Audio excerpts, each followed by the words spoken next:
नमस्कार शिक्षक साथियों, very good morning all of you. प्रातःकाल का समय है, जॉगिंग का टाइम है। मैंने सोचा कि आप लोगों को सुबह का नमस्कार भी हो जाए और कुछ जानकारियां भी साझा कर लूँ आपसे। कल से ही कुछ अफवाहों का अंधकार बना हुआ है, तो मैंने सोचा जानकारी का जागरण हो जाए।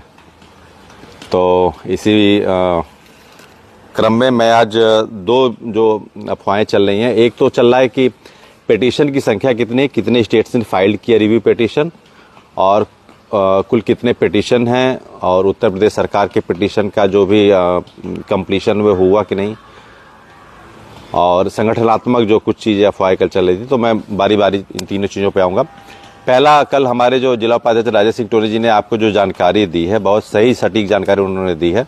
तमिलनाडु को लेकर जो हमारे कुछ मान्य समाचार पत्रों ने नहीं लिखा, लेकिन तमिलनाडु भी जा चुकी है रिव्यू पिटीशन में। उन समाचार पत्र हों या फिर और कोई वायरल खबरें हों जहां यूट्यूबर हैं, तो उनके लिए एक जानकारी हो सकती है, सतही जानकारी हो सकती है, लेकिन हम लोग चूंकि प्रभावित पक्ष है तो हम लोग उसके तह तक जानते हैं। तो कल राजेश सिंह टोनी जी ने आपको सारी बातें जो बताई बिल्कुल तथ्यात्मक बताई और सब चीज़ आपको समझाया भी। उसमें यही है कि जो स्टेटस है, जब आप देखेंगे केस स्टेटस, तो उसमें तेलंगाना, उत्तर प्रदेश, उत्तराखंड ये शो हो रहा है। ठीक, बाकी के जो स्टेट्स है वो इम्प्लीमेंट में है, वो भी रिव्यू का ही एक चरण माना जाता है। ठीक है, तो उत्तराखंड, उत्तर प्रदेश, मेघालय, केरल, तेलंगाना और तमिलनाडु।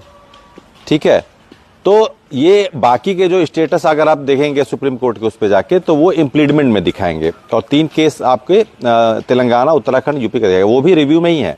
तो 5+1 वो पूरे 6 हैं। ठीक है, टोटल नंबर की बात करें अगर पिटीशन की, तो वो कल की डेट तक, ठीक है, कल 3 नवंबर की डेट तक वो टोटल पिटीशन 22 हैं, जिसमें हो गए आपके जो है कि 10 ऑर्गेनाइजेशन के हो गए, संगठनों के 10 हो गए, 6 स्टेट्स के हो गए, और बाकी 6 जो हैं वो इंडिविजुअल हैं, इंडिविजुअल ग्रुप्स हैं, या PIL है, हमारे जो माननीय MLC साहब का उनका भी PIL है। तो कुल 22 हैं total number of review petition that has been filed so for yesterday. The number is 22। ये बिल्कुल कंफर्म रखिए कि 22 संख्या है उनकी, और 5+1 वो 6 स्टेट्स हैं, और बाकी जो है कि 10 जो है ऑर्गेनाइजेशन गए हैं, हमारा अखिल भारतीय प्राथमिक संघ गया है, यूटा गया है, और भी संगठन गए हैं। तो ये संख्या कल की डेट तक जो आप देखेंगे उनके पोर्टल सुप्रीम कोर्ट के, तो उसमें वो संख्या 22 है। तो बिल्कुल निश्चिंत रहिए। और मैं आपको एक बात बता दूं, number of petition do not matter. अगर 2 स्टेट्स के किसी भी रीट से 28 स्टेट प्रभावित हो सकते हैं, तो किसी भी एक स्टेट्स के रिव्यू पिटीशन में बस मामला क्या है कि जज साहब उस प्रकरण की सुनवाई को तार्किक ढंग से जो वकील साहब रखें उसको सुने, और प्रीजुडिस कोई ना रखें। तो संख्या पे मत जाइए कि संख्या कम है। अगर एक राज्य के रीट पे पूरे भारत के राज्य प्रभावित हो सकते हैं, तो एक राज्य के रिव्यू से पूरे भारत को राहत भी मिल सकती है। तो बिल्कुल ये रहिए, संख्या कितनी है 22, स्टेट्स कितने हैं 6, और बाकी जो है कि 10 ऑर्गेनाइजेशन है, और 6 इंडिविजुअल हैं, और PIL है। ये हो गया पहली बात। दूसरी बात ये हो गई कि कल से जो है कि अफवाह बाजार गर्म है कि 24 नवंबर का धरना जो है वो टल गया। ऐसा कुछ नहीं है, 24 नवंबर का धरना इंटैक्ट है, और लाखों लाख शिक्षक संख्या में उस दिन पहुंच रहे हैं। सभी राज्यों के जो प्रतिनिधि हैं वो हमारे जो है उच्च स्तरीय जो हमारे संगठन के पदाधिकारी उनसे संपर्क में हैं। हम लोगों से भी बात हो रही है। हमारे जो है कि प्रदेश अध्यक्ष विनय तिवारी जी, राष्ट्रीय कोषाध्यक्ष उमाशंकर सिंह जी, राष्ट्रीय अध्यक्ष वाशुकर जी, हमारे संयुक्त महामंत्री अमित सिंह जी, मुझसे, टोनी जी से, सभी राज्यों के जो हैं लोग वो संपर्क में हैं, और बहुत अच्छी संख्या आ रही है। बहुत विशाल धरना होगा, ये हमारे संघर्ष का एक हिस्सा है, और उसमें हम प्रतिभाग करेंगे, और आपको भी आना है उसमें। वो धरना इंटैक्ट है, अफवाहों पे बिल्कुल ध्यान ना दें, आप सटीक जानकारी रखें। और तीसरा जो आता है वो मैं आपको बताना चाहूँगा, उत्तर प्रदेश का जो वो पिटीशन रिव्यू पिटीशन था उसमें कुछ कमियां थी। तो क्या हुआ, तो वो कल उसका लास्ट डेट था, और उसके पहले ही वो चीज़ अपडेशन हो गया है। जो भी उसके फाइल में डॉक्यूमेंटेशन की जो भी कमी थी वो पूरी हो गई है। तो ठीक है, निश्चिंत रहिए। ये तीनों प्रकरण थे जिसपे मैंने, पहली बात कि रिव्यू जो है वो 6 स्टेट्स हैं, तेलंगाना, मेघालय, केरल, उत्तर प्रदेश, उत्तराखंड और तमिलनाडु, कुल 22 हैं। और बाकी जो हमारा धरना है वो विशाल धरना प्रस्तावित जो है वो 24 नवंबर को होगा, जिसमें आपका स्वागत है, अभिनंदन है। आप सभी लोग अधिक से संख्या में आइए। और जहां तक सवाल है उत्तर प्रदेश के रिव्यू पिटीशन के डॉक्यूमेंट कंप्लीशन का, वो पूरा हो चुका है। ठीक है, तो निश्चिंत रहिए, मस्त रहिए, व्यस्त रहिए। धन्यवाद। धर्मेंद्र प्रधान जी ने किया आश्वस्त 2011 से पूर्व नियुक्त शिक्षकों पर टेट अनिवार्यता कानून नहीं होगा प्रभावित। जी हाँ साथियों, टेट अनिवार्यता पर अब तक का सबसे बड़ा अपडेट लेकर मैं आप लोगों के बीच आया हूं। मैं राजेश सिंह। साथियों, कल बिहार की राजधानी पटना से एक बहुत बड़ा अपडेट आया है टेट अनिवार्यता की जद में आने वाले शिक्षक साथियों के लिए, और ये न्यूज आई है AIPTF की बिहार इकाई से। जी हाँ साथियों, अखिल भारतीय प्राथमिक शिक्षक संघ की जो बिहार इकाई है, जिसके अध्यक्ष है श्रीमान जयराम शर्मा, कल वो अपने प्रतिनिधि मंडल के साथ बिहार की राजधानी पटना में भारतीय जनता पार्टी के कार्यालय पर देश के केंद्रीय शिक्षा मंत्री श्रीमान धर्मेंद्र प्रधान जी से मुलाकात की, और ये मुलाकात लगभग आधे घंटे रही और मुलाकात बहुत ही सकारात्मक रही। इस मुलाकात के दौरान बिहार शिक्षक संघ के अध्यक्ष श्रीमान जयराम शर्मा जी ने उन्हें अवगत कराया कि टेट अनिवार्यता इस समय देश के शिक्षकों के लिए अत्यंत विचलित कर देने वाली है। इस पर माननीय केंद्रीय मंत्री धर्मेंद्र प्रधान जी ने स्पष्ट कहा कि ये प्रकरण हमारे संज्ञान में है।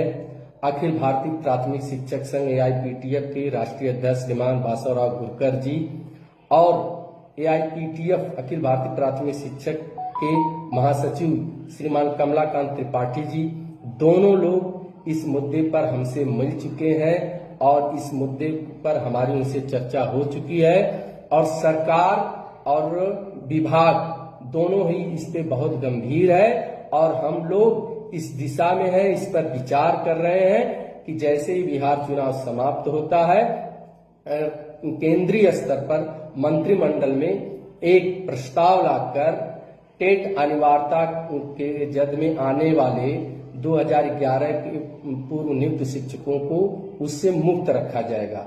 जी हाँ साथियों, कल यानी 3 नवंबर को बिहार की राजधानी से ये बहुत बड़ा अपडेट आया है, जब बिहार प्राथमिक शिक्षक संघ के प्रदेश अध्यक्ष श्रीमान जयराम शर्मा जी गए हैं और माननीय धर्मेंद्र प्रधान जी से मिलकर शिक्षकों की पीड़ा को उनके सामने रखा है।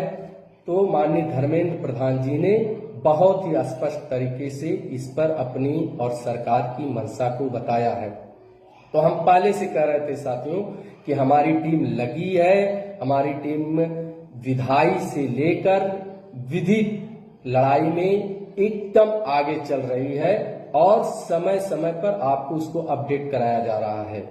तो ये जो भी साथी अभी तक चिंतित थे, ये जान लीजिए पूरे भारतवर्ष के जितने भी हमारे प्राइमरी के शिक्षक जो टेट अनिवार्यता की जद में आ रहे थे, जो 2011 के पूर्व नियुक्त हैं, उनके लिए ये बहुत बड़ा अपडेट है कि जिसमें केंद्रीय शिक्षा मंत्री माननीय धर्मेंद्र प्रधान जी से अखिल भारतीय प्राथमिक शिक्षक संघ की AIPTF की संबद्ध बिहार शिक्षक संघ इकाई, जिसके अध्यक्ष श्रीमान जयराम शर्मा हैं, उनके नेतृत्व में शिक्षक संगठन जाकर माननीय धर्मेंद्र प्रधान जी से बिहार की राजधानी पटना में भारतीय जनता पार्टी के कार्यालय पर टेट अनिवार्यता एवं दूसरे मुद्दों पर बहुत ही विस्तृत वार्ता किए हैं। वार्ता अत्यंत ही सकारात्मक रही है और माननीय केंद्रीय मंत्री जी ने पूर्ण रूप से आश्वस्त किया है कि सरकार ये नहीं चाहती है कि देश में लाखों लाख शिक्षक जो कई वर्षों से काम कर रहे हैं वो किसी तरह इस कानून के जद में आए, प्रभावित आए। चूंकि ये मुद्दा राष्ट्रीय मुद्दा है, पूरे देश के शिक्षक इसमें प्रभावित हो रहे हैं, इसलिए केंद्रीय सरकार इस पे बड़ी गंभीरता से विचार कर रही है और जल्द ही कैबिनेट में एक प्रस्ताव लाकर उन सभी शिक्षकों को जो 2011 से पूर्व नियुक्त है उनकी टेट के अनिवार्यता के कानून से जो सुप्रीम कोर्ट के माननीय सुप्रीम कोर्ट का आदेश आया उससे मुक्त रखा जाएगा। इसके लिए सारे शिक्षक आश्वस्त रहे। तो साथियों ये बहुत बड़ा अपडेट है और आगे जो अपडेट होगा समय समय पे हमारी टीम आपको अवगत कराती रहेगी। इसके साथ ही हम AIPTF अखिल भारतीय प्राथमिक शिक्षक संघ और उसकी संबद्ध इकाई बिहार और उसके अध्यक्ष श्रीमान जयराम शर्मा जी का देश के लाखों लाख शिक्षकों की तरफ से हार्दिक आभार और धन्यवाद ज्ञापित करते हैं कि आपने माननीय केंद्रीय शिक्षा मंत्री जी से मिलकर शिक्षकों को पीड़ा को और उनको न्याय दिलाने के लिए जो वार्ता की है, वह वार्ता बहुत ही संजीवनी का काम करेगी। हमारे सभी शिक्षक आश्वस्त रहें, आप न्याय की लड़ाई लड़ रहे हैं, सत्य की विजय निश्चित होगी और आज उसके रास्ते में बहुत बड़ा अपडेट आया है। बहुत बहुत धन्यवाद साथियों।